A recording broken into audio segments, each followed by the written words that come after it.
Hello. Okay guys, आवाज आ रही है आप सभी को? Yes. Hemant, Nikita, Shraddha. Yes guys. Yes. Hello. Guys आपकी आवाज नहीं आ रही है मुझे। अरे ओके। सो लास्ट सेशन में हमने डिस्कस किया था auto number, right, and formula field. So auto number and formula. Okay. So auto number implement करना तो बिल्कुल सिंपल है। ऑटो नंबर में हमने क्या किया? हमने जस्ट एक सीक्वेंस को जनरेट किया था, राइट।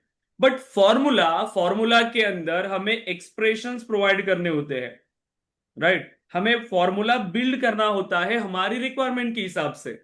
एग्जाम्पल के लिए मैं चाहता हूं, जो मेरे पास स्टूडेंट्स है या एम्प्लॉयज है, जब मैं इनके रिकॉर्ड्स को ओपन करूं तो मुझे वहां पर उनका एज मिले। ठीक है, उनका एज। अब आप सोचो, अगर मैं ये ऐसे इनपुट फील्ड दूंगा, ऐसे इनपुट फील्ड, और जब मैं ये रिकॉर्ड क्रिएट कर रहा हूं उस टाइम पर मैं कहूंगा कि एज एंटर करो, उस टाइम पर तो ये एज एंटर करेंगे। बट मैं 2 साल बाद भी अगर उस सेम रिकॉर्ड को ओपन करूंगा तो मुझे वैल्यू तो वही मिलेगी। यस और नो? तो एज कैसी होनी चाहिए? ये फॉर्मूला फील्ड होनी चाहिए, ताकि जब भी मैं इस रिकॉर्ड को ओपन करूं तो मुझे उस करंट मोमेंट पे वो एज कैलकुलेट हो जानी चाहिए। सो इस केस में मुझे किस टाइप की फील्ड क्रिएट करना होगा? ये, yes, formula field. Correct, formula field. जिस मोमेंट पे आप इस रिकॉर्ड को ओपन करते हो उसी टाइम का आपको ये एग्जैक्ट कैलकुलेशन रिटर्न करता है, राइट। और यही फील्ड्स अब हमें इंप्लीमेंट करना है रियल टाइम में। जब आप इंडस्ट्री में काम करेंगे फॉर्मूला फील्ड का काफी ज्यादा यूज हमें होने वाला है। ओके। सो जैसे अब हमारी रिक्वायरमेंट थी, हम क्या चाहते थे कि हमें प्रॉपरली वो डेटा कैलकुलेट होके आए, तो उसके लिए मैंने आपको रिक्वायरमेंट दिया था। कितना इंप्लीमेंट किया अभी तक? एक ऑब्जेक्टिव फीस, मतलब इंस्टॉलमेंट। एक ऑब्जेक्ट बना आपके पास instalment, then student, batch and course. Correct. अब यहां पर क्या हो रहा है? कोर्स की फीस यहां पे है, कोर्स फीस। ठीक है, सो course fees. Okay, course fees. अब जब आपने ये डेटा इंप्लीमेंट किया, अब आप क्या करो, हर बैच के लिए आप थोड़ा सा यहां पे डिस्काउंट दे सकते हो। ठीक है, आप एक ट्राई करना। मतलब हमें क्या चाहिए अभी? कोर्स की फीस है, सपोज करो 50,000। ठीक है, 50,000 फीस है हमारी कोर्स की। मैं बैच फीस में डिफरेंट फील्ड रखता हूं, बैच फीस।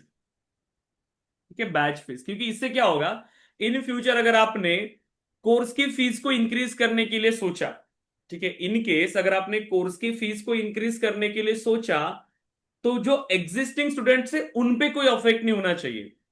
मतलब क्या हो सकता है, यहां पर अगर डेटा कैलकुलेट हो रहा है, ठीक है, इन फ्यूचर अगर मैंने कोर्स की फीस को 50,000 से बढ़ा के 60,000 किया, तो क्या होगा, जितने भी मेरे पास ये स्टूडेंट्स है ना, यहां पर वो रिकैलकुलेट होंगी सभी फील्ड्स। और इससे क्या हो सकता है कि उसने फीस पे करने के बाद भी वहां पर क्या शो करेगा कि उनकी रिमेनिंग फीस मुझे शो होने लग जाएगी। ये और नो? ये प्रॉब्लम हो सकती है ना आगे जाके? बताइए। यस। करेक्ट। कंसेप्ट क्या है कि अगर मैं इस फील्ड का यूज करता हूं तो, बट ये फील्ड ऐसी है ना जो इन फ्यूचर जाके चेंज हो सकती है। करेक्ट। इसीलिए हम क्या करेंगे, इस फील्ड को यूज नहीं करेंगे। हम इस फील्ड को यूज नहीं करेंगे। हम क्या करते हैं, इस ऑब्जेक्ट के लिए, बैच के लिए, हर बैच की सेपरेट फीस हम रखते हैं, हर बैच की। ठीक है। जैसे कुछ ऐसा भी हो सकता है कि मैं कुछ बैचेस डिस्काउंट में अगर लॉन्च कर रहा हूं, सपोज करिए दिवाली ऑफर में मैंने कुछ बैच लॉन्च किया, तो उस बैच की डिफरेंट फीस। सो बैच फीस। तो हर बैच की फीस आ जानी चाहिए। अब आप खुद सोचो कि इसको कैलकुलेट कैसे करना है। आप यहां पर वैल्यू दे सकते हो, इसका रेफरेंस लेके आप इस डेटा को कैलकुलेट कर सकते हो। कैसे करोगे? सिंपल, आपको यहां पर एक डिस्काउंट वैल्यू फील्ड एक क्रिएट करना है, सिर्फ डिस्काउंट वैल्यू। ठीक है, डिस्काउंटेड वैल्यू। ठीक है, और फिर आपको वो डेटा कैलकुलेट करना है। या फिर आप ट्राई कर सकते हो, जो भी डेटा इसके अंदर आएगा, ठीक है, वो आप डिस्काउंट में लो या डायरेक्टली एग्जैक्ट वैल्यू आप ले लो। इसका एक रेफरेंस आप ले लो, ठीक है, मतलब ऑटो नंबर फील्ड की तरह ही वो होता है, उसका रेफरेंस आप ले लो। आगे जाके हम इसकी वैल्यू को चेंज भी कर सकते हैं, जैसे 50,000 हो गया या 60,000 हो गया, हम इसको चेंज कर सकते हैं हर बैच के लिए। क्योंकि ऐसा ना हो कि जब आप इसमें वैल्यू को चेंज करो तो हमारे चाइल्ड्स में भी वो अफेक्ट करे। ठीक है, अब ट्राई करना कि कोर्स फीस ना यूज करते हुए आप बैच फीस, बैच के ऑब्जेक्ट पर ये कोर्स की फीस बना लेना। सो इसमें आप फीस बना लेना, ठीक है, फीस। और इसी को यूज करना हर जगह पर कैलकुलेशन के लिए, ताकि हर बैच की डिफरेंट डिफरेंट फीस हम यहां पर इंप्लीमेंट कर पाए। अब इसके बाद यहां पर फीस तो हमें मिल गया, ठीक है। इंस्टॉलमेंट अगर स्टूडेंट ने पे किया 10,000, ये हो गया इंस्टॉलमेंट अमाउंट। वो ऑटोमेटिकली कैलकुलेट होना चाहिए स्टूडेंट ऑब्जेक्ट पे, क्या था, total fees paid. So total fees paid, अब इसने एक ही इंस्टॉलमेंट पे किया तो यहां पर आना चाहिए 10,000। रिमेनिंग फीस में अगर सपोज करो कि बैच की जो फीस है वो है 40,000, तो यहां पर हमें रिमेनिंग में मिलना चाहिए 30,000, राइट। तो ये फील्ड आपने किसके थ्रू बनाया, इन फ्यूचर फिर से यहां पर अगर उसने 10,000 ऐड किया तो क्या करोगे, उसको रिकैलकुलेट करोगे, है ना। तो ये फील्ड किस हाँ। टाइप की होगी, टोटल फीस पेड। ये किस टाइप की फील्ड क्रिएट किया आपने, हम्म, टोटल फीस पेड। गाइस, कल ही हमने डिस्कस किया था इसे, कैसे मिलेगी टोटल फीस, इसने कितना पे किया, तो ये रोल अप कर सकते हो ना आप इसको। हेमंत, निकिता, श्रद्धा, रोल अप कर सकते हो उसे। रोल अप समरी के थ्रू आप इसको कैलकुलेट कर सकते हो। हाँ यस और नो, फॉर्मूला। सम फॉर निकाल सकते हैं या नहीं। यस यस, फॉर्मूला डाल के कि टोटल करेक्ट, अमाउंट इससे। सिंपल है गाइस, क्योंकि ये चाइल्ड ऑब्जेक्ट है ना, और यहाँ पर आपने मास्टर डिटेल भी अप्लाई किया है। जो कल हमने डिस्कस किया वो आपको आज याद नहीं आ रहा है। नहीं, ये बनाया मैंने। हाँ, थोड़ा एकदम ये हो गया। वो ठीक किया है, है मैंने, वो फीस वाला ओके, कैलकुलेशन करके क्योंकि रखा। सभी फील्ड्स आपको क्रिएट करना है। तो ये हो गया टोटल फीस। अब क्या चाहिए हमें, रिमेनिंग फीस। तो ये कोर्स की फीस, सो course fees minus total fees paid, तो क्या मिल जाएगा आपको, रिमेनिंग फीस। तो ये किस टाइप की फील्ड बनी आपकी, फॉर्मूला। तो मेरी ये रिक्वायरमेंट है अभी कि जैसे जैसे एम्प्लॉय यहां पर स्टूडेंट इंस्टॉलमेंट पे करेंगे, ऑटोमेटिकली स्टूडेंट का यहां पर डेटा कैलकुलेट हो जाना चाहिए। किया क्या, दोनों हो गया आपका हेमंत, दोनों वर्क कर ये रहे हैं। फीस वाला पोर्शन के लिए, जैसे total fees minus paid fees और रिमेनिंग फीस, ये वाला अप्लाई कर दिया रिमेनिंग मैंने। फीस कैसे कैलकुलेट करोगे, वो छोड़ो, रिमेनिंग फीस कैसे कैलकुलेट करोगे, फॉर्मूला क्या बनेगा, रिमेनिंग फीस तो तो मुझे रियल टाइम में कैलकुलेट करना है ना। क्योंकि आप इंटर करोगे क्या उसमें मैन्युअली कि उसकी रिमेनिंग फीस क्या है, नहीं, वो कैलकुलेट हो जाना चाहिए। सो हाँ, वो कैलकुलेट कैसे होगा, उसके फॉर्मूला ऊपर देना पड़ेगा। फॉर्मूला क्या होगा रिमेनिंग फीस का, total fees is correct, equal to total उस जो हमारी कोर्स की फीस है उसमें से हम माइनस करेंगे जितना स्टूडेंट ने पे किया। पेड अब फीस स्टूडेंट ने पे किया रिमेनिंग। वो कौन सी फील्ड है, वो ये है, टोटल फीस पेड। और कोर्स की फीस कौन सी है, ये जो आपके बैच ऑब्जेक्ट पे है, करेक्ट, बैच ऑब्जेक्ट पे। अब बैच ऑब्जेक्ट पे जो फीस है वहां से आपको क्या माइनस करना पड़ेगा, टोटल फीस पेड, तो क्या मिल जाएगा हमें, रिमेनिंग फीस रिमेनिंग। मिल जाएगी। बस यही तो फॉर्मूला बना, करेक्ट। हाँ तो ये वो तीनों फील्ड्स, अब ये मेन लो तो ये दो ही फील्ड्स है, अब ये बस मुझे कैलकुलेट करके बतानी है। ठीक है, निकिता, श्रद्धा, हेमंत, ओके। निकिता, इस बैच में आप शेयर कर रहे हो task, Nikita, no sir. Please no group sir. को एक्टिव रखो, ग्रुप में कुछ तो शेयर करो कि आप प्रैक्टिस कर रहे हो। ठीक है, अदरवाइज कोई फायदा नहीं है, इसको भी रिपीट करके वही सेम।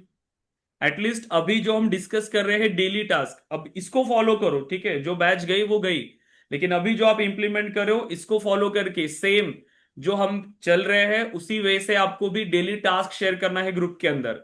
ठीक है, एक साथ अब उतना मत सोचो, क्योंकि इतना सारा अगर सोचने के लिए जाओगे पढ़ने के लिए तो बहुत कम टाइम है अभी, पॉसिबल नहीं है उतना सारा अगर आप कवर कर पाओ तो। क्योंकि बहुत है, एडमिन है, अपेक्स है, डेवलपमेंट है, देखते ही आपको समझ में आएगा कि ये इंप्लीमेंट नहीं हो सकता इतना सारा चीजें, इसीलिए थोड़ा थोड़ा करके पढ़ो। अभी जो हम जा रहे हैं एक एक टॉपिक हम डेली पढ़ रहे हैं, जितना हम पढ़ रहे हैं बस उतना आप उसको डेली थोड़ा थोड़ा करके पढ़ते जाओ। ठीक है, तो ये सर। इजी जाएगा अभी। ठीक है, सर, एम आई ऑडिबल? हाँ, यस। सर मुझे एक्चुअली कल जो आपने बताया था ना, पेमेंट करने के लिए जाना है, फिर कैंसिल कर देना है। हाँ। उसके बाद फिर क्या प्रोसीजर है अच्छा, वो कैंसिल करने? मैंने किया नहीं अभी तक, बस कुछ टाइम के लिए वेट करना, मैं सेशन होने के बाद वहां पर ज्वाइन कर लेता हूँ। तो कल हम क्लास में ही थे ना ज्यादा टाइम तक, तो मुझे टाइम ही नहीं मिला लॉग इन करने के लिए। कोई बात बस नहीं, वेट आप करना, वो आपके कर एंड से देंगे हो ना गया एक है बार, तो प्रोसेस। एटलीस्ट मैं पुराने लेक्चर्स देख लूंगी सारे, तो देन आई विल हाँ बी हाँ, एबल टू बस शेयर अभी इट। आज के सेशन में हम करते, ठीक है, मैं जल्दी फिनिश करूंगा सेशन ताकि मुझे टाइम मिल जाएगा। ठीक है। ठीक है। हाँ। सो देन, तो यहां तक आपको ये दो फील्ड्स अभी क्रिएट करना है गाइस प्रॉपर, राइट। एंड अब हम स्टार्ट करते हैं हमारा अनदर टॉपिक जो है वैलिडेशन रूल्स, राइट। सो वैलिडेशन रूल्स, ठीक है। सो वैलिडेशन रूल्स, अब देखिए वैलिडेशन रूल्स का यूज क्या है। अब जब भी आप ऑब्जेक्ट में रिकॉर्ड्स इंसर्ट कर रहे हो, अब हमने अभी तक क्या क्या चीजें इंप्लीमेंट किया, हमने ऑब्जेक्ट बनाए। ऑब्जेक्ट के अंदर आप न्यू पे जब क्लिक करते हो, आप यहाँ पे सेव कर रहे हो, यहां पर आप डेटा प्रोवाइड कर रहे हो, और ये डेटा हमारे ऑब्जेक्ट में जाके स्टोर हो रहा है, यस और नो।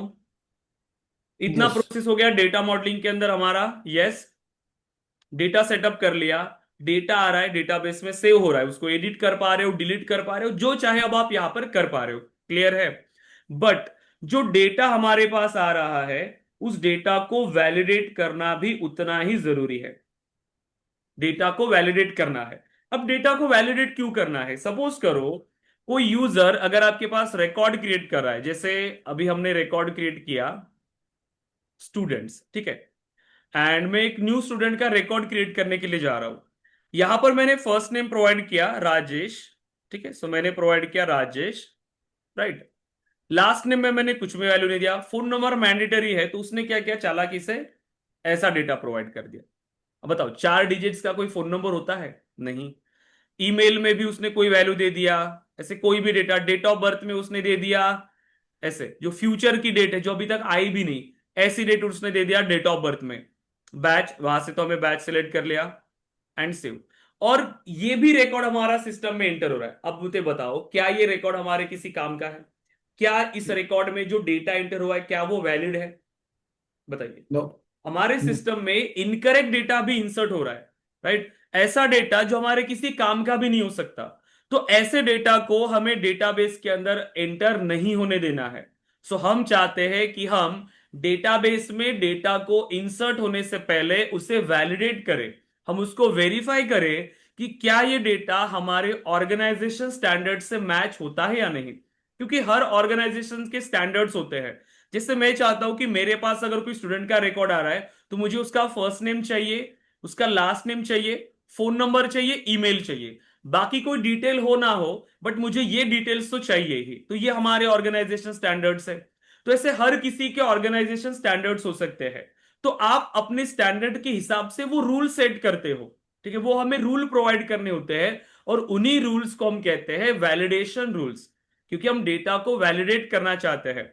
अब सपोज करिए, जब ये डेटा आपके डेटाबेस में क्रिएट हो रहा है, सिस्टम के हिसाब से, सिस्टम के हिसाब से अगर आपने एक फील्ड क्रिएट किया है वो है डेट, तो जो मैंने डेट एंटर किया, सिस्टम के हिसाब से ये वैलिड या इनवैलिड है क्या? सिस्टम क्या चेक कर रहा है, फील्ड किस टाइप की है, डेट, तो यूजर ने डेट टाइप ही एंटर करना चाहिए, यस डेट एंटर हुआ। बट ये आपको पता होना चाहिए कि आप इसमें कौन से टाइप की डेट इंसर्ट करना चाहते हो। फ्यूचर डेट नहीं चाहिए, या पास्ट डेट नहीं चाहिए, या कौन सी डेट आपको चाहिए, वो आप यहां पर रूल स्पेसिफाई कर रहे हो। बट सिस्टम के हिसाब से तो अभी ये वैलिड है, डेट फील्ड थी और डेट एंटर हुआ, करेक्ट। अगेन सेम, मैं अगर यहां पर कोई भी ऐसे वैल्यू एंटर कर रहा हूं, टेक्स्ट, अगेन सिस्टम के हिसाब से टेक्स्ट चाहिए था और टेक्स्ट एंटर हो रहा है, तो सिस्टम इसको वैलिडेट नहीं कर पा रहा है, ये हमें प्रोवाइड करना पड़ेगा। तो हम जो वैलिडेट करेंगे, जो हम रूल सेट करेंगे, हम उन्हें कहते हैं कस्टम वैलिडेशन, ठीक है। Custom validations, custom validations. But कुछ फील्ड्स आपने ऐसे क्रिएट किया, आपने डेटा टाइप प्रोवाइड किया हर फील्ड के लिए। बट अगर सपोज करो कि जैसे मैं यहां पर ईमेल में ऐसा वैल्यू दे रहा हूं टेस्ट, अब ये सिस्टम उसे खुद वैलिडेट कर रहा है, देखो यहां पर क्या बोल रहा है, enter a valid email address, correct. उसने खुद इसे वैलिडेट किया, क्योंकि उसको पता है कि जो डेटा आपने एंटर किया वो इनवैलिड है, वो इनकरेक्ट है, करेक्ट। ये होता है सिस्टम वैलिडेशन। आपने जैसे फर्स्ट नेम की फील्ड को रिक्वायर्ड रखा है, और मैं अगर ट्राई करूंगा कि इसको सेव करे, तो देखो अगेन मुझे एरर दे रहा है। ये है सिस्टम वैलिडेशन। तो सिस्टम जैसे आपने उसको बता के रखा है कि आपको यहां पर एक फील्ड चाहिए था ईमेल के लिए, तो आपने ईमेल की फील्ड बनाया, तो उसको सिस्टम वैलिडेट करेगा कि ये प्रॉपर ईमेल फॉर्मेट में ही होना चाहिए। आपने अगर फर्स्ट नेम को रिक्वायर्ड किया है, सिस्टम को पता है ये फील्ड रिक्वायर्ड है, तो अगेन सिस्टम उसको वैलिडेट कर रहा है कि आपने यहां पर प्रॉपर डेटा ही इंसर्ट करना है। करेक्ट। तो ये होता है हमारा वैलिडेशन रूल। करेक्ट। सो वैलिडेशन रूल का यूज क्या है पता है? क्लियर हुआ आपको? वैलिडेशन रूल डेटा को वैलिडेट कर रहा है डेटाबेस में इंटर होने से पहले। सो देखो, ये हमारा डेटाबेस है। ठीक है, ये क्या है? हमारा डेटाबेस। इस डेटाबेस के अंदर आपने कितने सारे ऑब्जेक्ट्स बना के रखे हैं। एग्जाम्पल के लिए मेरा स्टूडेंट ऑब्जेक्ट। अब इस ऑब्जेक्ट में रिकॉर्ड की एंट्री होगी। करेक्ट। अब आप यहां पर रिकॉर्ड को इंसर्ट करने के लिए जाएंगे। आपने क्या किया? न्यू बटन पे क्लिक किया और वैल्यू प्रोवाइड करके इसको सेव कर रहे हो। तो जैसे ही सेव की कमांड दिया, तो ये डेटा डेटाबेस में सेव होने से पहले क्या फायर होंगे? यहां पर वैलिडेशंस पहले फायर होंगे, वैलिडेशन।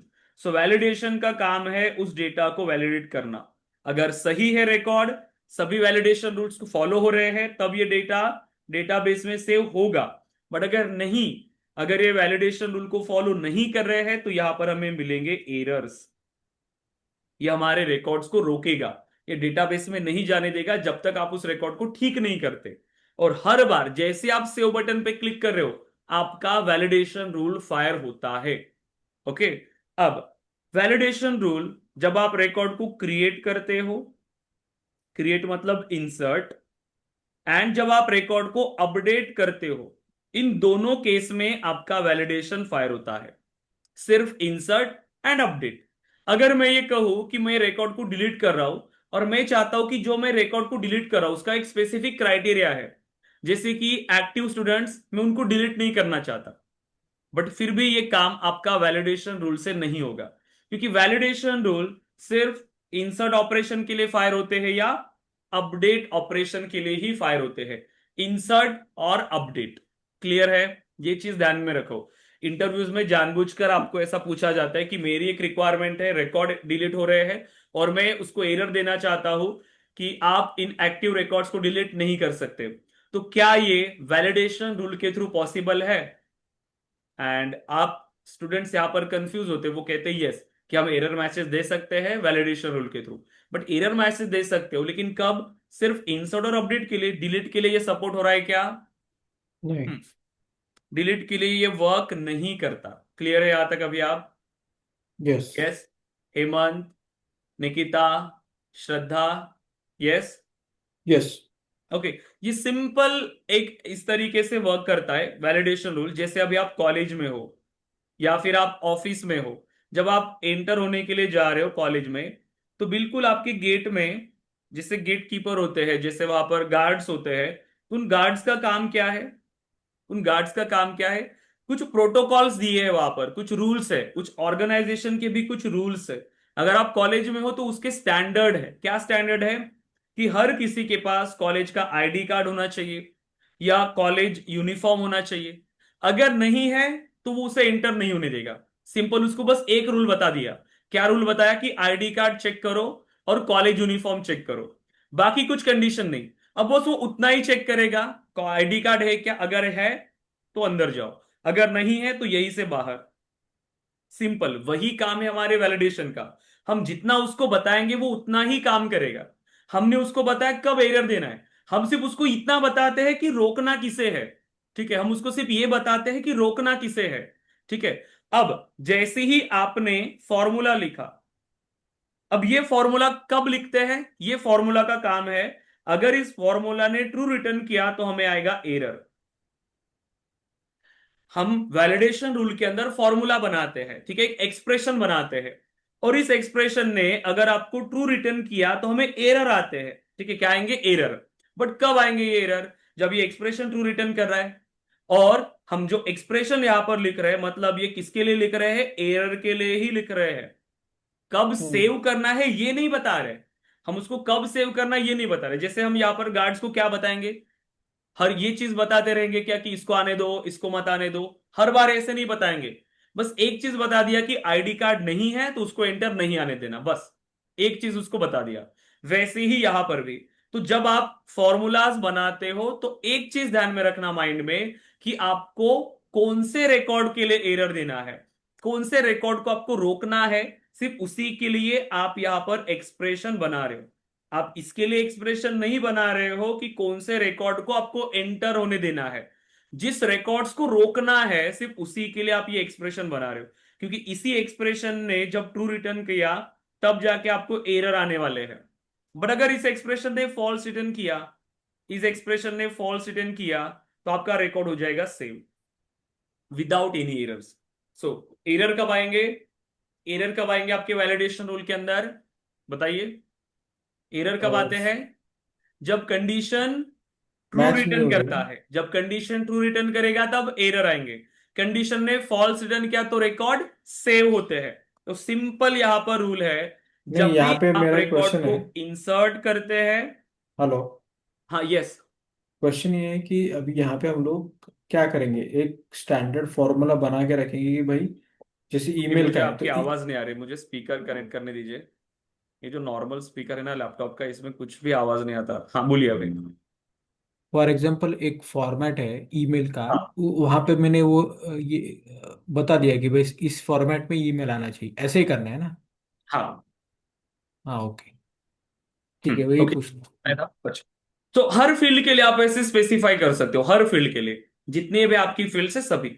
मतलब एक्सप्रेशन क्या होता है, कोई भी फॉर्मूला आप बना सकते हो, ठीक है, जो आपकी रिक्वायरमेंट होगी वो।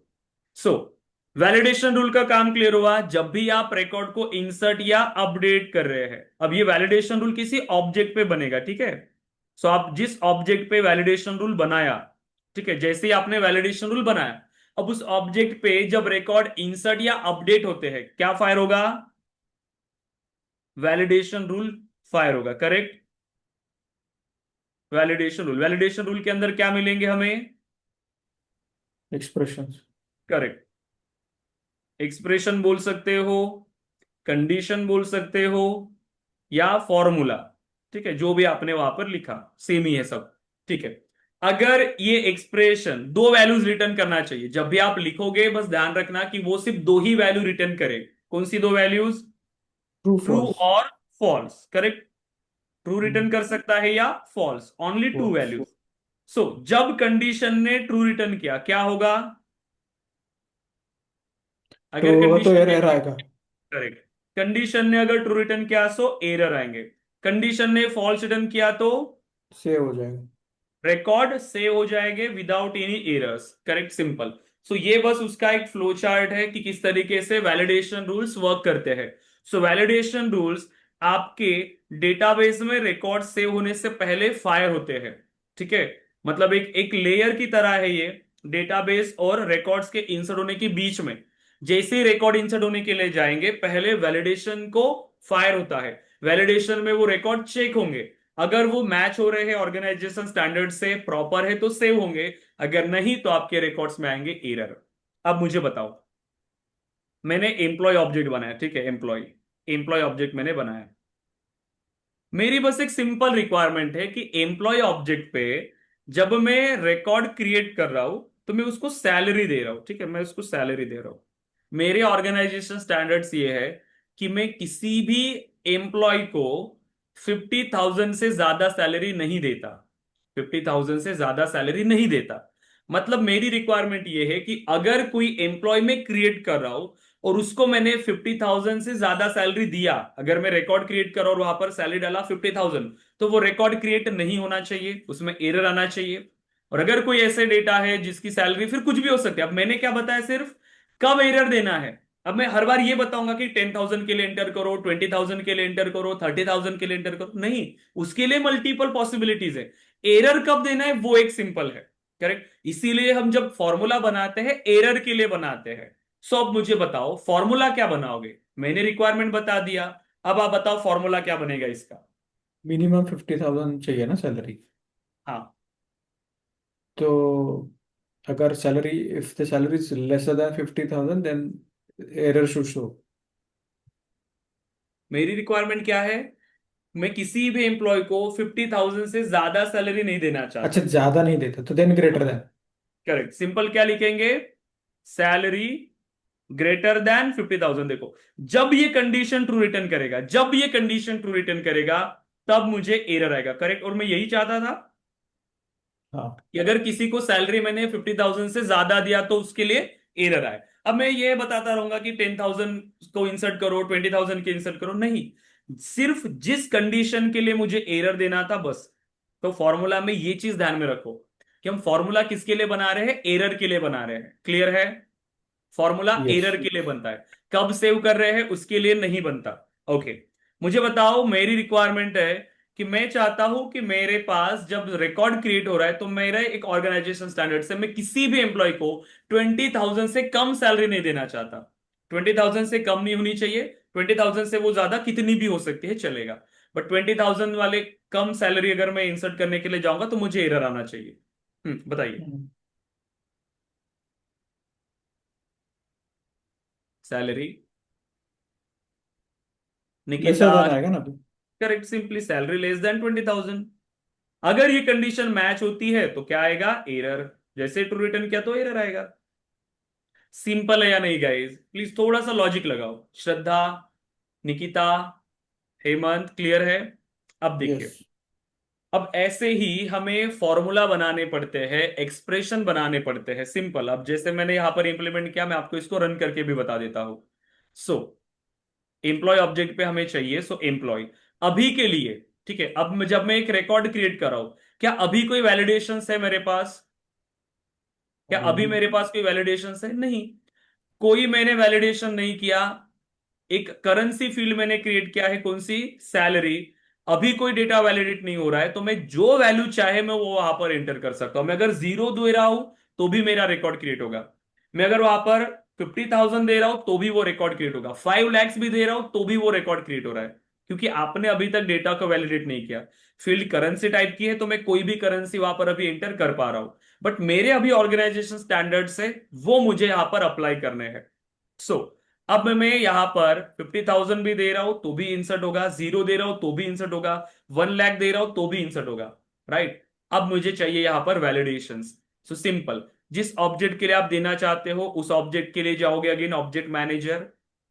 ऑब्जेक्ट मैनेजर पे जाने के बाद वहां पे आपको एक फील्ड मिलेगा जो है वैलिडेशन रूल्स, ठीक है, वैलिडेशन रूल्स, ठीक है। अब अभी तक हमने एम्प्लॉय ऑब्जेक्ट पर एक भी वैलिडेशन रूल नहीं बनाया, इसीलिए यहां पर कोई डेटा नहीं दिख रहा है।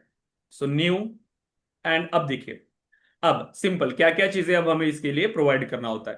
तो देखो, define a validation rule by specifying an error condition and a corresponding error message. Right, the error condition is return as a boolean formula expression that returns true और फॉल्स। आप क्या बना रहे हो, एरर कंडीशन बना रहे हो कि एरर के लिए आप कंडीशन दे रहे हो, ठीक है। और वो कंडीशन इस तरीके से होना चाहिए जो आपको ट्रू और फॉल्स में ही वैल्यू रिटर्न करे, बुलियन में। Right, so when the formula expression returns true, the save will be aborted and the error message will be displayed। Correct, जब कंडीशन ट्रू होगा तो रिकॉर्ड सेव नहीं होगा, आपको एरर आएगा। The user can correct the error and try again. Right, तो simply user क्या करेगा, उस फील्ड में वैल्यू को चेंज करेगा, अगेन सेव की कमांड देगा। राइट, देखो, सो रूल नेम, मैं यहां पर सैलरी को वैलिडेट कर रहा हूं तो मैं सिंपली यूज कर रहा हूं, सो सैलरी वैलिडेशन। आप जो भी नाम देना चाहो आप इसको नाम दे सकते हो, सो मैंने नाम दिया सैलरी वैलिडेशन। Okay, next. अब आप क्या चाहते हो, जब भी ये रिकॉर्ड आप क्रिएट करना चाहो आप यहां पर फॉर्मूला बनाओगे। यही वही फॉर्मूला है जो आप एरर के लिए बना रहे हो कि कब एरर देना है, क्योंकि इसके अंदर जो फॉर्मूला आप बना रहे हो उसने अगर हमें ट्रू रिटर्न किया, देखो, तब हमें एरर आएगा। देखो, error message, this message will appear when error condition formula is true। यहां पे आप दोगे एरर मैसेज, जो एरर मैसेज आपको देना है, बट ये कब शो होगा, जब यहां पर लिखा हुआ फॉर्मूला आपको ट्रू रिटर्न करेगा। करेक्ट, सो फॉर्मूला आप एरर के लिए यहां पर बनाओगे। फॉर्मूला बनाने के लिए हमें क्या क्या चीजों की जरूरत पड़ेगी, हमें फील्ड की जरूरत पड़ सकती है क्योंकि फील्ड की वैल्यू को हमें मैच करना है। हमें ऑपरेटर की जरूरत पड़ सकती है, तो इतने सारे हमारे पास ऑपरेटर्स है। हमारे पास हर काम ऑपरेटर से ना हो उसके लिए और सिंप्लीफाई करने के लिए सेल्सफोर्स ने हमें कुछ फंक्शंस प्रोवाइड किए हैं, तो ये फंक्शंस भी डायरेक्टली वर्क करते हैं। ठीक है, अब देखो, मेरी सिंपल रिक्वायरमेंट थी कि सैलरी, ठीक है, सो सैलरी ग्रेटर देन, ठीक है, मैं सिंपली यहां पर यूज करूंगा सैलरी ग्रेटर देन 50,000, सो 50,000। अगर ये कंडीशन ट्रू है तो मुझे एरर आएगा, राइट। सो सैलरी,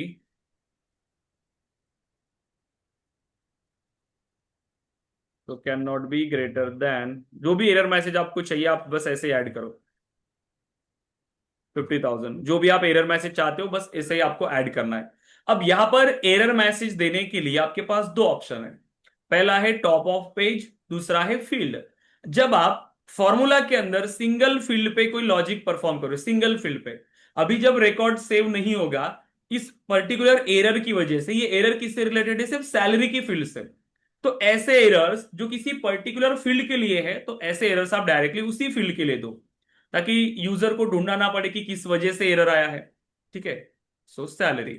लेकिन कुछ एरर्स ऐसे होते हैं हमारे पास, कुछ फॉर्मूलाज ऐसे होते हैं जो मल्टीपल फील्ड्स को कंबाइन करके बनाए गए हैं, कि इस फील्ड में वैल्यू है तो ऐसा होना चाहिए, इस तरीके से ये वर्क होना चाहिए। तो जब मल्टीपल फील्ड्स है उस केस में हमें किसी एक फील्ड पर हम एरर नहीं दे सकते, तब आप दे सकते हो टॉप ऑफ पेज। बट अगर सिंगल फील्ड है, सिर्फ उसी के लिए एरर आपने दिया है, तो आप सिंपली फील्ड का ही यूज करो एंड देन सेव। सो अब हमने एक वैलिडेशन रूल क्रिएट किया है। अब जब आप इस रिकॉर्ड को क्रिएट करने के लिए आएंगे, सो देखो एम्प्लॉयज वैलिडेशन अब हमारा रेडी है। जब मैं न्यू बटन पे क्लिक करूंगा और मैं यहां पर डेटा दे रहा हूं, सो मैंने यहां पर डेटा दिया, सो राजेश, लास्ट नेम मैंने दिया यहां पर कुमार, सो राजेश कुमार। और अब मैं जैसे ही यहां पर सैलरी दे रहा हूं 75,000, ठीक है। डिपार्टमेंट मैंने इसका सिलेक्ट किया है डेवलपमेंट।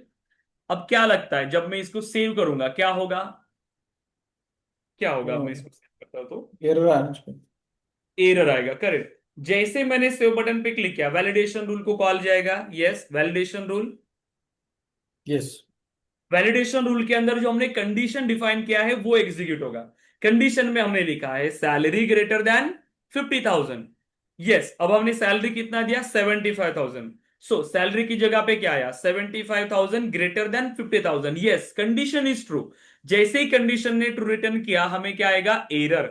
और जैसे आपने सेव किया आप देखो हमें एरर आएगा। आ गया क्या एरर, सैलरी के लिए। और हमने क्या कहा था कि फील्ड पे एरर देना है, तो जो एरर मैसेज मैंने डाला था वही एरर मैसेज मुझे यहां पर शो हो रहा है। अब मैं कोई भी वैल्यू प्रोवाइड करूं उसमें जिसकी वैल्यू 50,000 से ज्यादा है, तो वो मुझे एरर देता ही रहेगा। करेक्ट, मैं कितनी बार भी ट्राई करूं, जितनी बार मैं रिकॉर्ड को सेव कर रहा हूं उतनी बार मेरा वैलिडेशन फायर होने वाला है और मुझे एरर देगा। अगर मैंने अभी वैल्यू ऐड किया, सो 35,000, अब क्या लगता है, अब कंडीशन क्या रिटर्न करेगी हमें, अब फॉल्स। फॉल्स। जैसे ही कंडीशन ने फॉल्स रिटर्न किया अब हमारा रिकॉर्ड हो जाएगा सेव। यस, सिंपल है गाइस। इस यस। तरीके से आपको डेटा को वैलिडेट करना होता है, सिंपल है। Yes. Yes, Nikita, Shraddha, Hemant, okay. Nikita, Shraddha please response करिए, बताइए। ओके, कोई डाउट है पूछिए। लेकिन क्लास में अगर आप चुप रहोगे तो मुझे ऐसा लगेगा कि आपको वो कंसेप्ट समझ में नहीं आया। मैं फिर से रिपीट करूंगा, और जबकि वो आपको अगर समझ में आया होगा फिर से मैं रिपीट करूंगा, टाइम वेस्ट होगा। सो प्लीज बताइए। क्लियर है guys? Yes sir. Yes. Answer clear है अभी, बट थोड़ा वही मुझे अभी थोड़ा सा प्रॉब्लम हो रहा है। हाँ, स्टार्टिंग बट एक आई काम थिंक। करेंगे, 6 तारीख से एक बैच स्टार्ट हो रही है मॉर्निंग में, तो जितने सेशंस आपके छूटेंगे, ठीक है, हाँ। तो रिकवर कर लीजिएगा आप उस बैच के अंदर। वैलिडेशन रूल तक जितने भी सेशंस होंगे वो आप कर हम्म। लीजिए। और इसमें देखो, हाँ, तब वैलिडेशन रूल तक एक एक बार मैं सेपरेट टॉपिक। रिवीजन भी कर लूंगी सर रिकॉर्डेड, इससे तो हाँ, एटलीस्ट मुझे फिर थोड़ा मतलब वो कनेक्ट कर पाऊंगी मैं प्रॉपरली। अभी देखिए, लेकिन वैलिडेशन रूल एक सेपरेट टॉपिक है, ठीक है। हाँ तो राइट। अभी तक हमने जितना डिस्कस किया है उस पे कोई रोल नहीं है इसका। सपोज हम्म। करिए कि आपके पास होते हैं ऑब्जेक्ट और आप क्रिएट कर रहे हो एक रिकॉर्ड। फॉर्म होता है हमारे पास, अभी गूगल फॉर्म वगैरह हम फिल करते हैं, कहीं पर हाँ। अप्लाई करते हैं वो फॉर्म हम फिल करते हैं। बस उतना समझो कि जब हम रिकॉर्ड क्रिएट कर रहे हैं तो जो डेटा हम एंटर कर रहे हैं हम उस डेटा को वैलिडेट कर रहे हैं सिर्फ, और उसको वैलिडेट करने के लिए हम इंप्लीमेंट कर रहे हैं ये कंडीशंस। बस इसको समझने के लिए अभी ट्राई करिए, ठीक है। हाँ। ओके, सो अब हम यहां पर अनदर वैलिडेशन रूल के बारे में डिस्कस करते हैं। अब आप मुझे बताओ, मैं ये चाहता हूं कि जो सैलरी है वो अगर कोई भी हो सकती है, कोई भी, बट जीरो नहीं होनी चाहिए। अगर जीरो है क्या करोगे? सैलरी शुड बी ग्रेटर हाँ, देन जीरो, ऐसा वैलिडेशन डाल ये सकते। फिर से इसे डिस्कनेक्ट हो गया। बताइए। Salary should be greater than zero. आप मुझे एक्सप्रेशन बताओ, कंडीशन बताओ, कंडीशन क्या लिखोगे? मेरी रिक्वायरमेंट क्या है कि मुझे सैलरी जो है बस जीरो नहीं होनी चाहिए, वो कुछ भी वैल्यू हो सकती है, जीरो नहीं हो सकती। क्या बनाओगे फॉर्मूला? सैलरी मुझे जीरो नहीं चाहिए, वो कुछ भी हो सकती है। ये तो हम लोगों ने जो लास्ट टाइम हाँ, ऐसे सिलेक्ट किया था ना, सैलरी किया था, फिर salary should be greater than का ये साइन किया था ना, सिलेक्ट हाँ। जीरो डाल दिया था।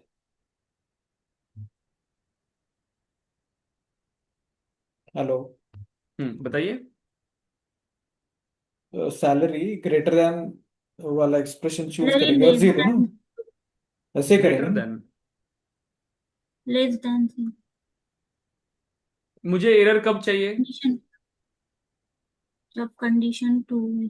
नहीं नहीं, आप अब पहले ये बताओ मुझे एरर कब चाहिए। सिंपल है, आप बताओ मुझे जब एरर कब चाहिए। जब ठीक है, सारा कंडीशन टू कंडीशन ट्रू हो जाए तो, सैलरी सॉरी सॉरी, जीरो। हाँ हाँ, नहीं नहीं उल्टा नहीं, उल्टा। आप इस रिक्वायरमेंट के लिए एरर बताओ, इस रिक्वायरमेंट के लिए मुझे एरर कब चाहिए। हाँ ओके, गॉट इट, ट्रू आनी चाहिए कंडीशन, मतलब salary should not less than zero. मैंने क्या कहा, मुझे एरर कब चाहिए? कौन से रिकॉर्ड मुझे सेव नहीं होने देना? जीरो वाला, सैलरी का हम्म जीरो जीरो और वाला। उसके नीचे वाले। हाँ, कौन से रिकॉर्ड मुझे सेव नहीं होने देना है? हाँ, उल्टा करना चाहिए, तो सैलरी लेस देन जीरो। नहीं नहीं नहीं, मेरे पहले रिक्वायरमेंट बताइए। पहले रिक्वायरमेंट समझो। देखो, जब तक आपको रिक्वायरमेंट नहीं समझ में आएगा तब तक आप उसको बिल्ड नहीं कर पाओगे, राइट? अब बिल्ड करोगे भी तो वो गलत हो जाएगा, करेक्ट? जब तक आपको रिक्वायरमेंट क्लियर नहीं होगा। रिक्वायरमेंट बताइए, मैंने क्या कहा, रिक्वायरमेंट क्या है मेरी? अगर सैलरी जीरो, मतलब जीरो नहीं होनी चाहिए, ये सैलरी रिक्वायरमेंट जीरो नहीं आनी चाहिए। जीरो नहीं होनी चाहिए। हाँ। तो मैं ऐसे नहीं लिख सकता हूं क्या, salary is equal to zero? अगर सैलरी जीरो है तो एरर आएगा। इसके अच्छा, लिए क्या उसमें है इतना greater than less than? Simple है। अगर मैंने ओके। रिकॉर्ड इंसर्ट किया, अभी सैलरी में मैंने वैल्यू दिया जीरो, और मैं रिकॉर्ड अभी क्रिएट कर रहा हूं। अब बताओ, जैसे मैंने सेव बटन पे क्लिक किया क्या होगा? Formula, so salary is equal to zero. Connect नहीं हुआ क्या ये? ठीक है, so okay. Salary is equal to zero. अब सैलरी में क्या है, zero is equal to zero, ये सैलरी की वैल्यू जीरो ही तो है। और जैसे जीरो है तो ये क्या रिटर्न करेगा, कंडीशन इज ट्रू और एरर। क्लियर है अभी? आप ये सोचो कि एरर कब देना है, सिंपल। जब भी आपको कोई रिक्वायरमेंट आ रही है, बस आप इतना सोचो कि एरर कब देना है मुझे, उसके लिए फॉर्मूला बना लो, सिंपल। अब मैं आपको बोल रहा हूं, मैं पर चाहता सर हूं अगर कि मैं, लेस देन जीरो होगी तब भी तो आना चाहिए ना। ऐसे में अगर किसी ने तो यहां पर आएगी -20 ना, क्यों नहीं टू आएगी? डाल दिया। आपको क्या लगता है, अभी मैंने सिर्फ कहा जीरो, अगर मैं यहां पर -10,000 ऐड करूंगा, क्या लगता है रिकॉर्ड से होगा या नहीं होगा? सेव हो जाएगा। यस।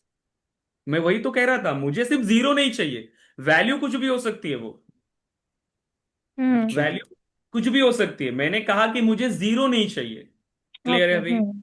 ओके, गॉट इट अब गॉट आप ये चाहते हो, अब जैसे आप आपने कहा, अगर आपको ये निगेटिव में भी नहीं चाहिए, अभी आपको सोचो अब क्या फॉर्मूला लगाओगे। अब निगेटिव, तो अभी दो ऐड हो जाएगा ना, इक्वल, मुझे लेस देन और equal to zero. Less than और equal to zero. Zero. Simple, क्या रखोगे, लेस देन और इक्वल टू जीरो। अगर ये लेस है या इक्वल जीरो है तो यहां पर क्या आ जाएगा, हमें एरर आएगा, करेक्ट? इस हम्म। तरीके से आप उसको इंप्लीमेंट कर सकते हो। बस यही सोचना है कि रिक्वायरमेंट क्या है, कब हमें एरर देना है। अब सोचो, मेरी ऐसी रिक्वायरमेंट है कि जब मैं रिकॉर्ड क्रिएट कर रहा हूं और सैलरी की वैल्यू मैं चाहता हूं सिर्फ 10,000 ही हो। जैसे मैं नया एम्प्लॉय हायर कर रहा हूं तो मुझे उसकी सैलरी सिर्फ 10,000 चाहिए, ना वो 10,000 से कम होनी चाहिए, ना वो 10,000 से ज्यादा होनी चाहिए। तो जब भी मैं रिकॉर्ड क्रिएट कर रहा हूं मुझे उसकी सैलरी 10,000 ही चाहिए। अब मुझे 10,000 ही चाहिए सैलरी, 10,000 के अलावा कोई भी वैल्यू हो मुझे उसको एरर चाहिए। लेस देन और ग्रेटर देन दोनों यूज करेंगे, और no salary equals not equals to नहीं। 0. करेक्ट, हाँ, सिंपली क्या सैलरी करेंगे, not equal not to equal to, 10,000। अगर salary not not equal to equal. 10,000, correct, हाँ अगर वो 10,000 नहीं है तो एरर देंगे। सो मतलब अगर मैं 20,000 दे रहा हूं, 5,000 दे रहा हूं, वो अगेन नॉट इक्वल टू 10,000 है, कंडीशन ट्रू है तो मुझे एरर आएगा।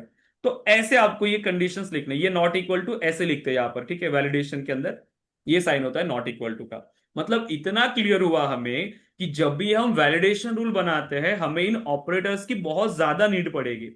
करेक्ट, ओके, इन्हें ट्राई करेंगे, जो बेसिक आज हमने डिस्कस किया वो सभी ट्राई करके देखोगे। अब आप अपने मन में सोचो कि मुझे क्या चाहिए, जो आपको चाहिए उसको इंप्लीमेंट करके देखो और देखो कि वो सच में वैसे ही परफॉर्म कर रहा है या नहीं।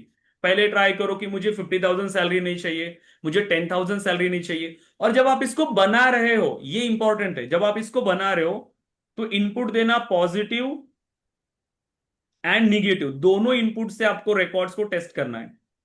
और बाद में चाहे तो वो रिकॉर्ड को बाद में आप डिलीट करके रखो, बहुत ज्यादा डेटा आपको स्टोर नहीं करना ऑब्जेक्ट के अंदर। पॉजिटिव एंड निगेटिव क्या होता है ये क्लियर हुआ, positive and negative records. Example के लिए अभी आपने क्या कहा कि सैलरी 10,000 नहीं होनी चाहिए, मैंने इसके लिए रूल बनाया, तो यूजर क्या करेगा, सिर्फ ऐसा रिकॉर्ड इंसर्ट करके देगा जिसमें सैलरी उसने ऐड किया है 20,000। अब उस हिसाब से इसको क्या चाहिए, अब इस रिकॉर्ड में, अब ये रिकॉर्ड जब इंसर्ट करेगा क्या आना चाहिए हमें, यस, इस फॉर्मूला के हिसाब से, इस फॉर्मूला की बात हो रही है, हमें So एरर return आना वो चाहिए ना 20. गाइस, हमें Yes. एरर आना चाहिए। हम एरर चाहते हैं इस केस में, यस, कि हमारे पास कोई भी डेटा हो, जो भी सैलरी हमारे पास आ रही है वो नॉट इक्वल टू अगर 10,000 है तो मुझे एरर चाहिए, क्योंकि मुझे डेटा सिर्फ 10,000 ही चाहिए, उसके अलावा नहीं। तो यूजर क्या करेगा, ऐसा डेटा ऐड करके देखेगा, यस 20,000 के लिए एरर आ रहा है, मतलब मेरे वैल्यू परफेक्ट है।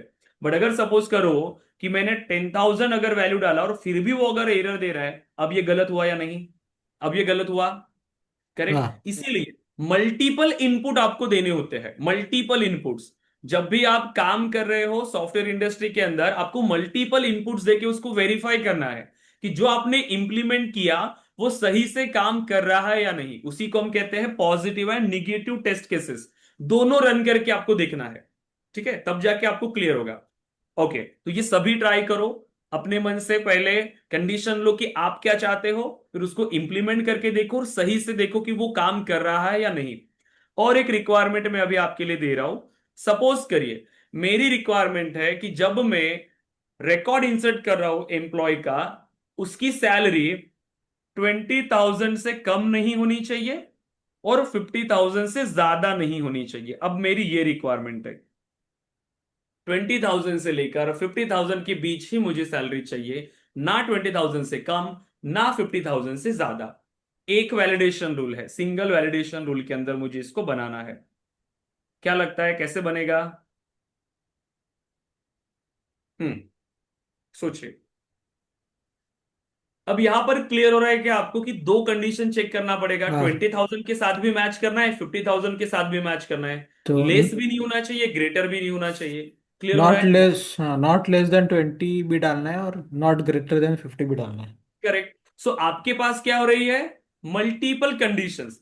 तो जब आपके पास ऐसी मल्टीपल कंडीशंस होती है तो उसको आप क्या करोगे, क्योंकि देखो इसके लिए आपने एक कंडीशन लिखा, ठीक है, इसके लिए आपने एक कंडीशन लिखा, सो दोनों का तो डिफरेंट आंसर आएगा ना आपके पास। बट एट द एंड मुझे आउटपुट कितना चाहिए, सिंगल आउटपुट चाहिए, ट्रू और फॉल्स, तो यस। करेक्ट। सो अगर आपको यहां पर ऐसी कंडीशंस को कंबाइन करना है तो हमारे पास ऑप्शन होता है लॉजिकल ऑपरेटर्स, ठीक है, लॉजिकल ऑपरेटर्स पता है ये, लॉजिकल ऑपरेटर्स, नहीं, लॉजिकल ऑपरेटर्स नहीं पता गाइज, मतलब हेमंत, सेल्स नहीं सेल्सफोर्स के वही है, अंदर के थे। स्टार्टिंग से जो हम डिस्कस करते आ रहे हैं, ठीक है, वही है लॉजिकल ऑपरेटर्स, स्कूल कॉलेज सब जो अभी तक थे वही। उसमें से जैसे आपके पास है एंड ऑपरेटर, और ऑपरेटर, नॉट ऑपरेटर, नॉट अच्छा ओके। ऑपरेटर। हम्म, ठीक है इसके बारे में आइडिया, यस। ओके, फिर भी रिवाइज करते देखो। अगर इसका यूज क्या है, जैसे नॉट को अलग रखो, पहले इसके बारे में सोचो। एंड ऑपरेटर हो चाहे और ऑपरेटर, जैसे हम इंग्लिश में इसका यूज करते हैं दो स्टेटमेंट्स को कंबाइन करने के लिए, वैसे ही हम यहां पर मैथमेटिक्स में उसको यूज करते हैं मल्टीपल एक्सप्रेशंस को कंबाइन करने के लिए। अब ये कंबाइन हो रहा है, लेकिन एंड का यूज अलग जगह पर आप करते हो, और का यूज आप अलग जगह पे करते हो, यस और नो? इंग्लिश में भी जब हम इसको डेली लाइफ में यूज करते हैं, राइट? एंड कब यूज करते हैं? जब मुझे दोनों बोथ को द बुलाना है, कंडीशन। राइट? मतलब सपोज करो मुझे क्लास के अंदर किसी को आवाज देनी है, तो मैं क्या करूंगा? मुझे जब दोनों को बुलाना है तो मैं क्या कहूंगा? एंड। ठीक है, राज एंड कुणाल, तो दोनों। मुझे किसी एक एक ही चाहिए, मुझे कोई दोनों में से कोई एक चाहिए, तो मैं क्या कहूंगा? राज और कुणाल। वैसे ही सेम यहां पे काम हो रहा है, यहां पर आप कंबाइन कर रहे हो कंडीशंस को। सो मैं क्या करूंगा? मैंने एक कंडीशन लिखा यहां पर, ठीक है? सो जैसे एक कंडीशन है मेरे पास 10 greater than 5, ठीक है? और मैंने कहा एंड, और मैं कह रहा हूं 10 is not equal to 20। दो कंडीशन है अभी। यस। तो ऐसी कंडीशंस को कंबाइन करके मुझे एक फाइनल रिजल्ट चाहिए। अब ये सिर्फ दो ही कंडीशन नहीं, वो मल्टीपल हो सकती है, ठीक है? Multiple conditions. अब एंड ऑपरेटर यहां पर कैसे वर्क करता है? एंड ऑपरेटर का सिंपल मीनिंग है, एंड ऑपरेटर को चाहिए सभी एक्सप्रेशन की वैल्यू ट्रू, मतलब ये सभी को ट्रू चाहता है, ठीक है? जैसे मैंने कहा कि मुझे सभी चाहिए तो मैं एंड का यूज करूंगा, मुझे कोई एक कंडीशन सेटिस्फाइड करानी है तो मैं और का यूज करूंगा। जब आप ये चाहते हो कि मुझे सभी कंडीशंस को सेटिस्फाइड कराना है, ठीक है, तो ही मुझे वो ट्रू रिटर्न रिजल्ट करेगा फाइनल में। Simple. 10 greater than 5, condition is 10 greater than 5, and 10 not equal to 20, not equal to 20 है ना 10? हाँ, ट्रू ही आएगा ना। तो हाँ ट्रू। अब जब दोनों कंडीशंस मैंने कंबाइन किया एंड ऑपरेटर के थ्रू, इसकी भी वैल्यू ट्रू है, इसकी भी वैल्यू ट्रू है, तो फाइनल रिजल्ट मुझे मिलेगा ट्रू। सिंपल। एंड ऑपरेटर का वर्किंग देखो, जब आप मल्टीपल एक्सप्रेशंस को एंड ऑपरेटर के थ्रू कंबाइन करते हो, मल्टीपल एक्सप्रेशन, सिर्फ दो नहीं, मल्टीपल, अगर सभी एक्सप्रेशंस आपको ट्रू रिटर्न करते हैं, if all expression returns true, then the final result is true. So final result भी आपका ट्रू आएगा। बट अगर किसी एक कंडीशन ने भी फॉल्स रिटर्न किया, otherwise false. So otherwise false मतलब अगर सभी एक्सप्रेशंस की वैल्यू ट्रू नहीं है, सो सिंपल आपका कंडीशन आएगा फॉल्स। एग्जाम्पल के लिए, अगर मैं यहां पर लिख रहा हूं 10 greater than 5 and 10 is not equal to 10, अब बताइए 10 greater than 5 true, true and 10 not equal to 10 false false. Correct, क्योंकि 10 not equal to 10 होता है क्या? नहीं, वो तो इक्वल है। अब एक ने ट्रू रिटर्न किया, एक ने फॉल्स। एंड ऑपरेटर क्या कहता था? जब सभी एक्सप्रेशन ने ट्रू रिटर्न किया तो मेरा फाइनल रिजल्ट ट्रू होगा। बट क्या अभी यहां पर सभी एक्सप्रेशन ने हमें ट्रू रिटर्न किया है? नो नहीं। नो। तो सिंपल, जब ऐसा कंडीशंस होगा जहां पर सभी एक्सप्रेशन ने ट्रू रिटर्न नहीं किया है, तो ये गया अदरवाइज में, और अदरवाइज में इसका रिजल्ट क्या आता है? Simple false. फॉल्स ठीक है, डायरेक्टली उसका रिजल्ट आएगा फॉल्स। एंड ऑपरेटर को आप इस तरीके से इंप्लीमेंट करते हो, ठीक है? ये होता है हमारा एंड ऑपरेटर, ठीक है? इस तरीके से आपको इंप्लीमेंट करना है। दूसरा है हमारा और ऑपरेटर। और ऑपरेटर का काम देखो। अब और ऑपरेटर में भी same, if all expressions returns false, so returns false, then the result is false, result is false, otherwise true, so otherwise true। मतलब इसका काम क्या है कि जब सभी एक्सप्रेशन ने ऐसे फॉल्स रिटर्न किया, सो फॉल्स और फॉल्स और फॉल्स, अगर इस तरीके का केस है तो ही मेरा रिजल्ट क्या आ जाएगा? फॉल्स। बट अगर किसी एक ने ट्रू रिटर्न किया, जैसे इसकी वैल्यू फॉल्स है एक एक्सप्रेशन की, इसकी वैल्यू ट्रू है, अगेन इसकी वैल्यू फॉल्स है, बट सभी एक्सप्रेशन और के थ्रू कंबाइन किए गए हैं। और क्या कहता है? जब सभी एक्सप्रेशन की वैल्यू फॉल्स है तो ही मेरा फाइनल रिजल्ट फॉल्स है। किसी एक ने भी ट्रू रिटर्न किया, किसी एक ने भी, तो भी मेरा फाइनल रिजल्ट क्या हो जाएगा? True, right? मतलब एंड ऑपरेटर में सभी एक्सप्रेशंस ने हमारे पास ट्रू रिटर्न करना चाहिए, और में किसी एक ने भी ट्रू रिटर्न किया तो भी हमारा रिजल्ट ट्रू आता है। क्लियर है यहां तक? यस। इसको और रिवाइज करना पड़ेगा, कल फिर से हम डिस्कस करेंगे। और नॉट ऑपरेटर का सिंपल मीनिंग है, अगर मैं यहां पर करता हूं ट्रू और इसके सामने मैंने लगा दिया नॉट, तो इसकी वैल्यू हो जाएगी फॉल्स। तो उसका काम क्या होता है? ट्रू को फॉल्स में कन्वर्ट करना, फॉल्स को ट्रू में कन्वर्ट करना, ये निगेशन है। ट्रू को फॉल्स, फॉल्स को ट्रू। क्लियर है? सो अब मुझे बताओ, इस एक्सप्रेशन को इंप्लीमेंट करने के लिए भी आपको एंड या और दोनों में से किसी एक का यूज करना पड़ेगा? यस।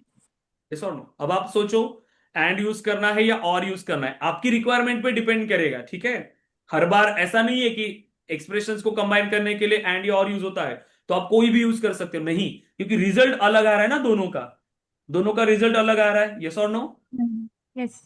करेक्ट। तो अब आप देखो कि आपकी रिक्वायरमेंट के बेस पे आपको क्या इंप्लीमेंट करना है। तो इसका सॉल्यूशन मुझे कल लाके देंगे 20,000 के बीच में और 50,000 इसके ही बीच में मेरा रिजल्ट होना चाहिए। ना 20,000 से कम चाहिए मुझे, ना ही 50,000 से ज्यादा वैल्यू चाहिए। हेमंत, श्रद्धा, यस सर। ट्राई ट्राई करेंगे? ओके। अभी 2-3 दिन हमारा वैलिडेशन रूल का ही टॉपिक चलेगा, क्योंकि काफी सारे कंसेप्ट हमें इसके अंदर डिस्कस करने हैं। आपके एडमिन पार्ट में अगर कोई प्रैक्टिकली क्वेश्चन पूछा जाए इंटरव्यू में तो सिर्फ वैलिडेशन रूल का पूछते हैं, बाकी सब थ्योरी, ठीक है? बट इंटरव्यूज में पॉसिबल है कि आपको वैलिडेशन का प्रैक्टिकल सिनारियो दे और आपको उसे लिखने के लिए बोले, आपकी लॉजिकल स्किल्स को चेक करने के लिए, ठीक है? तो अभी दो यस। दिन अगेन हम सिर्फ वैलिडेशन रूल के बारे में डिस्कस करेंगे। और यही है मेन एक डेवलपर का काम, या जो भी आप एडमिन वाला भी काम कर रहे हो, लॉजिक्स, ठीक है? एक्सप्रेशंस लिखना, कंडीशंस बनाना, कब क्या एग्जीक्यूट होना चाहिए, ये सिर्फ कंडीशंस पे काम करता है। इसीलिए ये एक्सप्रेशंस को बनाना, इन ऑपरेटर्स का यूज करना बहुत आपको आना चाहिए। क्लियर है गाइज?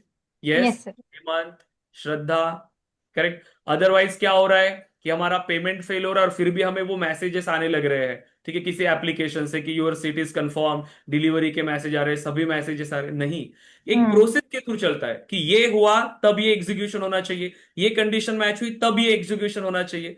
ऐसे ही हमारा सॉफ्टवेयर चलता है, राइट? तो वो कंडीशंस हमें लिखनी पड़ती है कि ये ऑटोमेशन कब फायर करना है, ये ईमेल कब जाना चाहिए, राइट? जब ये सभी चेकलिस्ट चेक होगी तब मुझे ये ईमेल को फायर करना है, सभी चेकलिस्ट। तो क्या यूज करोगे? And operator. सभी कंडीशंस मुझे सेटिस्फाइड होनी चाहिए तब जाके मैं इस ऑटोमेशन को परफॉर्म करूंगा। क्लियर है? यस। ये यस। क्या? करेक्ट। यस। तो इसको थोड़ा सा हमें और सीखना पड़ेगा, ठीक है? कोई बात नहीं, अगर आप फर्स्ट टाइम इसको सीख रहे हो, कल फिर से हम इसको रिवाइज करेंगे एक बार, एंड अगेन अनदर सिनारियोस को डिस्कस करेंगे, ठीक है? बट प्रैक्टिस करते रहो। मैं अभी अगर पॉसिबल हो, अभी भी टाइम नहीं बचा हमारे पास, सो जैसे मेरा सेशन होता है ना, मुझे एक बार ग्रुप पे भी मैसेज कर देना। अगर मैंने 11 बजे तक आपको एक्सेस नहीं दिया तो मुझे एक बार मैसेज कर देना आप ग्रुप पे, ठीक है? सर वो पेमेंट मतलब मुझे मेरे साइड से बता दीजिए, पेमेंट कैंसिल हाँ कर दिया मैंने एक बार हाँ। पेमेंट पे जाके, उसके बाद आगे मुझे और कुछ नहीं करना है ना, वो नहीं ऑटोमेटिकली नहीं, आपके पास रिक्वेस्ट आपका आएगा? वहीं तक आपका प्रोसेस है, बाकी मेरे हाथ में है। अब मुझे हम्म। एक बार मैसेज कर लेना अगर मेरे ध्यान में नहीं रहेगा तो, और मैं आपको ठीक। वैसे अपडेट कर दूंगा ग्रुप पे। बस आपको अपने डैशबोर्ड को रिफ्रेश करना है, आपका कोर्स मिल जाएगा वहां पे। श्योर। ओके मेरा भी एक गाइस। क्वेश्चन, एक लास्ट हाँ। क्वेश्चन है, ये वैलिडेशन का लास्ट पार्ट ही है क्या मेन एडमिन का? अभी इसके बाद ज्यादा कुछ नहीं है क्या? नहीं, बहुत है बहुत है, ये तो जस्ट स्टार्ट है। ये तो अच्छा है। डेटा मॉडलिंग हुआ, ठीक है? आप चेक करो, देखो ये हमारा एक नया प्लेटफॉर्म है, यहाँ पर प्रॉपर सिलेबस आपको मिल जाएगा। नागपुर कोडर्स, हम नागपुर के लिए बना रहे हैं इसको, ठीक है? नागपुर कोडर्स। अब इसमें जब लाइव ट्रेनिंग में आप आओगे तो ये इतने सारे कोर्सेस है, तो इसमें से आप चेक करो सेल्सफोर्स एप्लीकेशन डेवलपमेंट, राइट? तो यही है जो हम कवर करने वाले हैं सब कुछ। देखो सेल्सफोर्स एडमिन, अब इसमें देखो यहाँ पे हम लोग सिर्फ यहाँ पे many to many relationship, okay पूरा ऐड नहीं किया मैंने अभी तक, यहाँ पर यहीं पे है। यहाँ पर ही वैलिडेशन रूल वगैरह अभी हम स्टार्ट कर रहे हैं, राइट? वैलिडेशन रूल, फिर स्टार्ट होगा यूआई कस्टमाइजेशन, फिर स्टार्ट होगा सेल्स क्लाउड, उसके बाद आएगा ऑटोमेशन टूल, उसके बाद आएगा डेटा मैनेजमेंट टूल, फिर आएगा सेल्सफोर्स डेटा सिक्योरिटी, फिर आएगा रिपोर्ट्स एंड डैशबोर्ड, फिर आएगा अप्रूवल प्रोसेस, तब जाके होगा आपका एडमिन फिनिश। फिर यहां से हमारी स्टार्ट होती है डेवलपमेंट जर्नी। सो अपेक्स प्रोग्रामिंग, फिर उसके बाद सेल्सफोर्स डेवलपमेंट। अब देखो एडमिन को ही 30 डेज हमें लगते हैं, आप कैसे भी करो 30 डेज, 30 सेशंस एडमिन पे ही हमें लगते हैं। अपेक्स प्रोग्रामिंग पे 20 सेशंस हमें चाहिए होते हैं। देखो सेल्सफोर्स डेवलपमेंट में भी हमें इतना सारा टॉपिक्स है, इसमें फिर सिनारियोज आते हैं। टॉपिक एक्सप्लेन करने के बाद अब 10 तो भी सिनारियो आपको लेना पड़ेगा एक टॉपिक के ऊपर, जैसे ट्रिगर्स है, ये इंटरव्यू में पूछते ही है आपको, ठीक है? तो इतना सारा हमें चाहिए होता है। मुझे समझ में नहीं आता कि सेल्सफोर्स की ट्रेनिंग 2 महीने में या 3 महीने में कैसे कंप्लीट हो सकती है, ठीक है? राइट। क्योंकि मुझे कॉल्स आते हैं स्टूडेंट के कि सर ड्यूरेशन ज्यादा है, 2 महीने में नहीं होता है क्या? क्योंकि वहां पर 2 महीने की ट्रेनिंग है सेल्सफोर्स की, या 2.5 महीने की ट्रेनिंग है, पॉसिबल ही नहीं है। 4 एडमिन महीने को। लगेंगे ना सर हमको अभी उसको हमें? यस, ऑलमोस्ट 4 महीने लगेंगे हमें टोटल। करेक्ट। यस, कंप्लीट अगर आपको करना है तो 4 to 5 मंथ्स की, 5 मंथ्स मैक्स है, ठीक है, 5 मंथ्स। 4 मंथ्स तो मिनिमम है, लेकिन ये इतने सारे टॉपिक्स कवर करते करते 5 मंथ्स तक चला जाता है ट्रेनिंग, क्योंकि एक सर बार हमें इसके ये साथ चीजें सीखनी चाहिए। हाँ। इसके साथ हमको कुछ प्रोजेक्ट वगैरह भी देंगे आप for yes, practice? Yes, last में तो आपको प्रोजेक्ट मिलेंगे ही प्रैक्टिस के लिए। और अभी जो हम इंटरव्यू इम्प्लीमेंट प्रैक्टिस? करें वो भी प्रोजेक्ट के रिलेटेड ही है, ऐसी ही रिक्वायरमेंट आपको प्रोजेक्ट पे आती है, ठीक है। ओके। और मैं, और सर इंटरव्यू प्रैक्टिस वगैरह? वो तो आपको पता ही है सब कुछ। नहीं सर, अनलिमिटेड। मेरा तो जिस टाइम पे मैंने किया था अभी आई डोंट नो क्या चल रहा है। उस टाइम पर आपने डिसकंटिन्यू कर दिया था ना, इसीलिए। तो हाँ। ये अनलिमिटेड मॉक इंटरव्यूज है। जैसे ही आपका एडमिन पार्ट फिनिश हो जाएगा ना, तो बस टीम को एक ओके मैसेज कर दो और आपके मॉक इंटरव्यू शेड्यूल हो जाएंगे फिर वहां पर, ओके ठीक ओके। है। हर 2 दिन राइट के बाद आफ्टर कर सकते एडमिन? हो। अच्छा, एडमिन खत्म होने के बाद से ही I can go for mock interviews? हाँ, क्योंकि अभी देखो ये इतने से टॉपिक पे फिर मैं 1 आवर के लिए क्या ही पूछूंगा आपको। मैं डेली क्लास में हम्म। पूछता ही हूँ वैसे। तो जब ये एडमिन पार्ट फिनिश हो जाएगा ना, तब जाके फिर आपके इंटरव्यू स्टार्ट होते हैं, ठीक ठीक। ठीक है। हाँ, तो हेमंत, ये सभी टॉपिक्स हमारे एडमिन में, ओके। ओके। और सभी क्वेश्चंस आपको पूछते हैं इंटरव्यूज में। ये इतना सारा टॉपिक 1 आवर में आपको इंटरव्यू में पूछते हैं, उनके लिए ये भी कम है। कंपनीज के रिक्वायरमेंट के हिसाब से ये भी नॉलेज कम है, ठीक है। क्योंकि अभी का इंटरव्यू प्रोसेस और डिफिकल्ट है।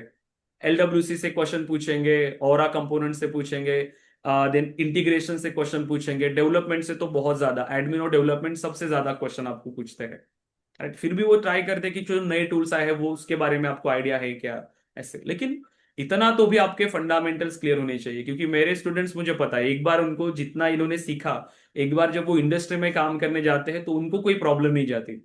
वो अच्छे से काम कर सकते हैं एक्सपीरियंस लेवल पे जाने के बाद भी, ठीक है।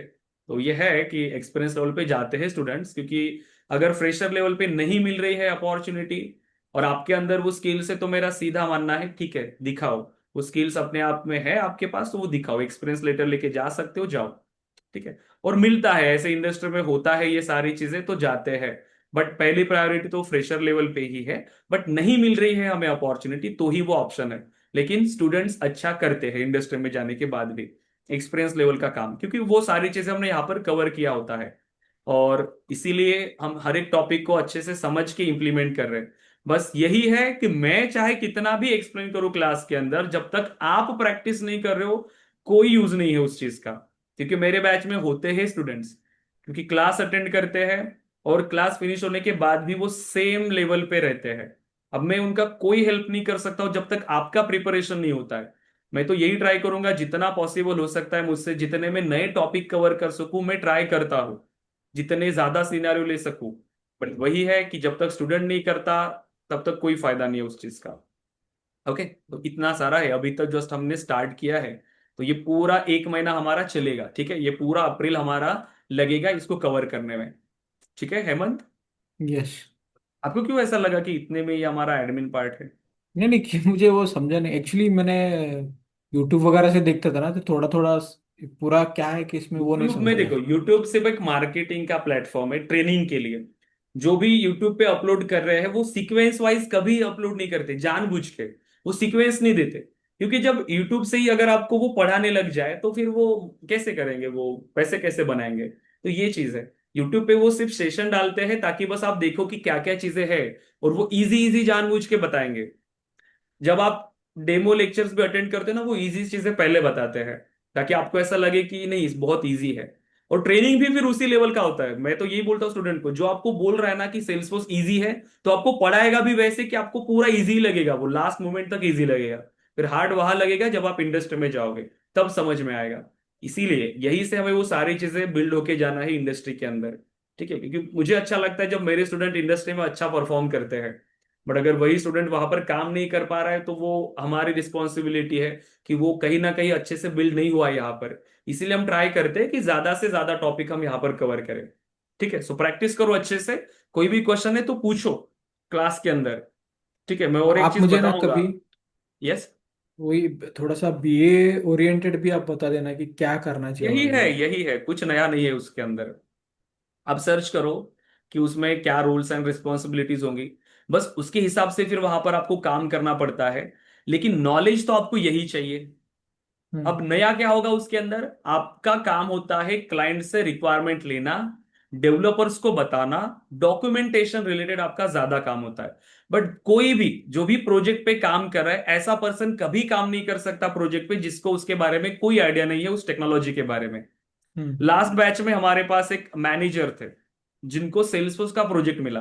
अब उन्होंने ट्रेनिंग ज्वाइन किया, क्यों? क्योंकि जब उनको ही आइडिया नहीं होगा सेल्सफोर्स का, तो वो किसको कितना टाइम, वो कैसे डिसाइड कर सकते हैं?